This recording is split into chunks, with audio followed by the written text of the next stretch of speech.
ముందుగా వేదిక టీవీ ప్రేక్షకులకు స్వాగతం. వేదిక టీవీ చేపడుతున్న సర్వే ఏదైతే ఉందో ఇది కేవలం ప్రజల అభిప్రాయాలు మాత్రమే. వేదిక టీవీ అభిప్రాయం కాదు. నిజాన్ని నిర్భయంగా ప్రజలతో మాట్లాడి చర్చించడానికి వేదిక టీవీ ఎల్లప్పుడూ కృషి చేస్తుంది. ఇందులో భాగంగా ఈరోజు సూర్యాపేట జిల్లాకు రావడం జరిగింది.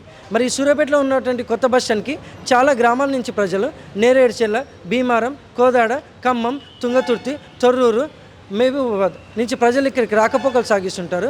మరి ఇక్కడికి వచ్చిన ప్రజలతో మాట్లాడి కాంగ్రెస్ హయాంలో రేవంత్ రెడ్డి గారు ప్రవేశపెట్టిన ఈ 6 గ్యారెంటీలు కానీ సంక్షేమ పథకాలు కానీ లబ్ధిదారులకు నిజంగానే లబ్ధి చేకూరుతున్నాయా, మరి అలాగే గతంలో కేసీఆర్ గారి పాలన ఏ విధంగా జరిగింది అనే విషయాల్ని వాళ్ళ అభిప్రాయం ద్వారా తెలుసుకునే ప్రయత్నం చేద్దాం. రిపోర్టర్ కార్తిక్ గౌడ్, వేదిక టీవీ. నమస్తే సార్. నమస్తే. మీ పేరు సార్? రాము, బంటు రాము. ఏం చేస్తుంటారు సార్? నేను స్విమ్మింగ్ పూల్ వర్క్ చేస్తాను. గ్రామం, మండలం? మాది మహిబాద్ మండలం, డిస్టిక్. సీఎం రేవంత్ రెడ్డి గారి పాలనపై మీ అభిప్రాయం ఏంటి సార్? ఏస్ట్ రేవంత్ రెడ్డి, ఏస్ట్ కాంగ్రెస్ అనుకుంటున్నాను. నచ్చట్లేదు అది. టీఆర్ఎస్ ఉన్నప్పుడు బాగుంటుండే. రైతు బంధు అయినా, రైతులకి చేసుడైనా, నీళ్ళైనా, ఏదైనా కేసీఆర్ మంచిగా చేస్తుండే. రేవంత్ రెడ్డి మంచిగా చేస్తలేడు. ప్రతి ఒక్కరి నోటి నుంచి అదే ఉంది కానీ బయటికి వెళ్ళదీస్తలేరు అంతే. మొన్న తెలుస్తలే, మొన్న మీటింగ్లు ఎట్లా ఉంది, ఏం కథ అన్నది, ఎంతమంది వస్తారు అన్నది. మరి గతంలో కేసీఆర్ గారి పాలనపై మీ అభిప్రాయం ఏంటి సార్? చాలా బాగా చేసిరండి కేసీఆర్. చాలా మంచిగా చేసిండు కాబట్టి 10 సంవత్సరాలు ఉన్నాడు. ఇప్పుడు ఒక సంవత్సరంన్నరకే విరక్తి పుడుతుండ్రు రేవంత్ రెడ్డి మీద. Thank you sir. Thank you. నమస్తే సార్. నమస్తే సార్. మీ పేరు సార్? నా పేరు దామర్ల వెంకన్న. ఏం చేస్తుంటారు సార్? వాచ్మెన్ పని, ప్రతిభా కాలేజ్. గ్రామం, మండలం? ఇక్కడ మండల నూతన కాలం, గ్రామం ఎర్రపాడు. సీఎం రేవంత్ రెడ్డి గారి పాలనపై మీ అభిప్రాయం ఏంటి సార్? అదే ప్రవర్తన ఆయన మాకేం నచ్చలే. మరి 6 గ్యారెంటీలు సంక్షేమ పథకాలు గ్రామాలలో ఎలా ఉన్నాయంటారు అభివృద్ధి? ఏం పని చేయట్లే. మరి గతంలో కేసీఆర్ గారి పాలనపై మీ అభిప్రాయం ఏంటి సార్? ఆయనదైతే జర ఓకే 50% ఆయన. అదే మరి ఆయనదైతే ఒక 50% అయితే ఓకే అంటాను కదండి. Thank you sir. Okay sir. బాసే అమ్మా. మీ పేరమ్మా? పేరు సైదావి. ఏం చేస్తుంటారు? ఎగుసాయం చేస్తాం. గ్రామం, మండలం? మండలం కొత్తగూడెం, గ్రామం వేలువెల్లి. సీఎం రేవంత్ రెడ్డి గారి పాలనపై మీ అభిప్రాయం ఏంటమ్మా? సీఎం రేవంత్ రెడ్డి గారు పరిపాలనపై ఏంటంటే మాకు పేదలు ఉన్నాము, మాకు అటు భూములు ఉన్నాయి, మా భూములకు పట్టాలు ఇస్తారు. అర్జన గిరిజనులకే ఇస్తామంటారు కానీ మేము ముస్లిమ్స్ దుదేకులం, మాకు పూటకే లేదు, కూలి చేసుకుంటోళ్ళమే. మా పొలాలకు పట్టాలు ఇస్తానన్న ముచ్చటే లేదు. మళ్ళీ ఇప్పుడు వచ్చే 2000 వచ్చే వృద్ధులకే ఈ 4000 ఇస్తాం, 3000 వచ్చేటోళ్ళకే 6000 ఇస్తాం అంటాను. కానీ మరి నాకు 62 సంవత్సరాలు నేను 4 సార్లు పింఛని ఫామ్ పెట్టుకున్నా. మాకు అసలే వస్తలేదు పింఛని. ఆ 2000 వచ్చేటోనికే 4000 చేస్తానంటాను. కానీ అసలు రాని వాళ్ళకు ముదగాలు ఇస్తే వీళ్ళు కూడా బతుకుతాం కదా మేము కూడా. మాకేమో ఇస్తానన్న ముచ్చట్లేదు, ఫాములు పెట్టు అంటారు. అవి పాస్ కావట్లే, ఏం కావట్లే, మాకు రావట్లేదు. ఇక పిల్లలకు చదువుకున్న వాళ్ళకు జాబులు అన్నారు, అవి అన్నారు, అవి ఏమి రావట్లేవు. ఇంకా ఏదైనా వస్తాయి పైసలు అన్నారు. మా భూములు ఉన్నాయి ఇంతో అంత ఫారెస్ట్ భూములు. మాకు కూడా చేస్తే ఒక 3 ఎకరాల కన్నా మాకు పట్టా ఇచ్చి మాకు పైసలు ఎత్తే మంచిగా ఉండు. మేము రోగం వచ్చిన, నొప్పి వచ్చిన, ఏ దానికైనా డబ్బులు లేక మస్తు కష్టాలు పడతాను. మేము నాకే బీపీ ఉన్నది, షుగర్ ఉన్నది, మైండ్ బ్లాక్ ఉన్నది, అన్నీ ఉన్నాయి. ఇంతవరకు పింఛన్ లేదు. ఇంత పొలం ఉన్నది కానీ దానికి పట్టలేదు. మీకు ఇవ్వం, మిమ్మల్ని అసలే వెళ్ళగొడతాం అంటాడు ఒక్కొక్కడు. మరి మేము కూడా ఓటెత్తనే ఏ సార్ అయినా, కేసీఆర్ అయినేం లేదు, మాకు రేవంత్ రెడ్డి అయినేం లేదు, ఇంకా అంతకుముందు వాళ్ళు అయినేం లేదు, ఎవరైనేం లేదు. మమ్మల్ని ప్రజలను ఆదుకునేది చేయాలి. ఈ బస్సులో ఫ్రీ పథకం అని పెట్టి మళ్ళీ ఆడప్పులు ఈడప్పులు అనే సంవత్సరానికి 2 సార్లు పోము.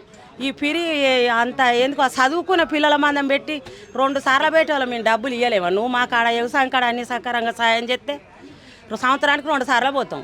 బడి పిల్లలు ఉంటారు కదా, వాళ్ళు పోతారు కాబట్టి ఆడపిల్లలు మగపిల్లలకు పిరిపెట్టి మా సొంటలో డబ్బులు పెట్టాలి. అన్నీ పిరిపెట్టి నువ్వు అవసరమైన డబ్బులు ఏడదెత్తాడు ఆయన మాత్రం. అది నాది. గతంలో కేసీఆర్ గారి పాలనపై మీ అభిప్రాయం ఏంటమ్మా? కేసీఆర్ వచ్చినా పేదలకు బాగు చేస్తామంటాడు, ఆయనే సరిగా చేయలేదు. అసలు సీజలైన పేదోని కాడికి వచ్చాక అందుతలేదు. నా పార్టీలు ఉన్నోడు నేను, నీ పార్టీలు ఉన్నోడు నువ్వు, నీ కోటు వస్తావా నా కోటు ఎత్తావని. అసలు పేదోళ్ళం మేము. మాకేం లేదు, ఎకరం పట్టలేదు, ఉండటానికి ఇల్లు లేదు, మా దాకా ఏదో అందుతలేదు. మరి వచ్చిందా లేదా అని ఆ చూసే మానభావుడే లేడు. ఎవ్వరికి వెళ్తే మాకేంది, మా ప్రాణాలు దక్కితే మాకు చాలు. మాకు ఆ పార్టీ ఈ పార్టీ అని భేదం ఏమి లేదు. ఈయన వచ్చినప్పుడు ఈయనకేసినాం బాగు చేస్తాడేమో అని. ఇప్పుడైతే నేను రేవంత్ రెడ్డికే వేసిన. ఏది నా దాకా ఏది రావట్లే. నాకు 2000 పింఛన్ ఇచ్చిన కాలు కడిగి నెత్తలు పోసుకుంది. జర నాకు ఆ 2000 పింఛన్ వచ్చాడు. 3 ఫామ్లు పెట్టిన. నాకు ఇక షుగర్ ఉన్నది, బీపీ ఉన్నది, ఇక కింద పడ్డ కాలు 2 ఒక్కలు 5 ఏళ్ళు. ఎవడు పైసలు ఇస్తలేడు. చచ్చిపోతట్టున్నా నేను. నాకు పైసలు వస్తలేవు. జర నా పైసలు వచ్చేటట్టు చేస్తావా కొడుక? నా పింఛని మాది ఏలు వెళ్ళి నా పింఛని వచ్చేటట్టు పెట్టి నాది జర్రా. థ్యాంక్స్ అమ్మా. నమస్తే సార్. నమస్కారం. మీ పేరు సార్? విజయ్. విజయ్. ఏం చేస్తుండ్రు సార్? నేను ఇక్కడ టీ ఫైబర్లో వర్క్ చేస్తాను. గ్రామం మండలం సూర్యాపేట. సీఎం రేవంత్ రెడ్డి గారి పాలనపై మీ అభిప్రాయం ఏంటి సార్? కొద్దిగా బాగానే చేస్తున్నాడు కానీ ఇంకొద్దిగా ఇంప్రూవ్ కావాలి. ఏ విధంగా అంటే ఉందాతనం అనేది ప్రవర్తించాలి. ఫస్ట్ ఉందాతనం ప్రవర్తిస్తేనే కొద్దిగా బాగుంటుంది. ఎందుకంటే ఇంకా ఏం స్కీమ్స్ కానీ అలాంటివి ఇంప్లిమెంట్ కావట్లేదు. ఫ్రీ బస్ అని పెట్టాడు. ఫ్రీ బస్ అని పెడితే మొత్తం వాళ్ళే కొట్టుకొని చేస్తున్నారు. ఎట్లాంటిది కానీ ప్రజలకి పేదలకు ఇల్లు ఇస్తున్నారు. పేదలకు కాకుండా పెద్దోళ్ళు ఉంటారు కదా, వాళ్ళకే ఇస్తున్నారు ఇల్లులు. ఊళ్ళో కానీ ఎక్కడికైనా వెళ్ళినా కానీ మనకు అవపడుతుంటుంది సిచ్యువేషన్. అలా ఇంకోటి ఏంటంటే మొత్తం ఎక్కడికక్కడికి ప్రతిపక్షం కానీ ఎవరన్నా ఎదిరించి మాట్లాడితే, మీడియా కానీ ఎవరన్నా మాట్లాడితే వాళ్ళ మీద కేసులు కానీ ఇంకా ఇవన్నీ ఎక్కువవుతున్నాయి. చాలా ప్రజల్ని చాలా ఇబ్బంది పెడుతున్నారు. అంతే. మరి గతంలో కేసీఆర్ గారి పాలనపై మీ అభిప్రాయం ఏంటి సార్? కేసీఆర్ గారి పాలన కూడా గట్టినే ఉండే, కానీ ఉందాతనంతో బిహేవ్ చేశారు. ఏమన్నా అప్పులు కావాలన్నా తెచ్చుకునేది, తీసుకునేది, కట్టేదో కట్టకపోతే తెలియదు కానీ ప్రజలకు మాత్రం సర్వీస్ మాత్రం చేశారు అని నా అభిప్రాయం. అంతే. జాబ్స్ గురించి అంటే జాబ్స్ సీఎం రేవంత్ రెడ్డి గారు వచ్చిన తర్వాత కూడా ఏం జాబ్స్ చేయలేదు. గత ప్రభుత్వం చేసిన జాబ్సే గత ప్రభుత్వం జారీ చేసిన భర్తీ చేశారు కదా తప్పించి కొత్తదంటూ ఒక్క నోటిఫికేషన్ కూడా వేయలేదు. ఒక్క నిరుద్యోగుడు కూడా ఉద్యోగం మారలేదు. ఇట్లా ఇంతవరకు ఇప్పుడు హైదరాబాద్లో పోయి బతుకుతారు అందరూ.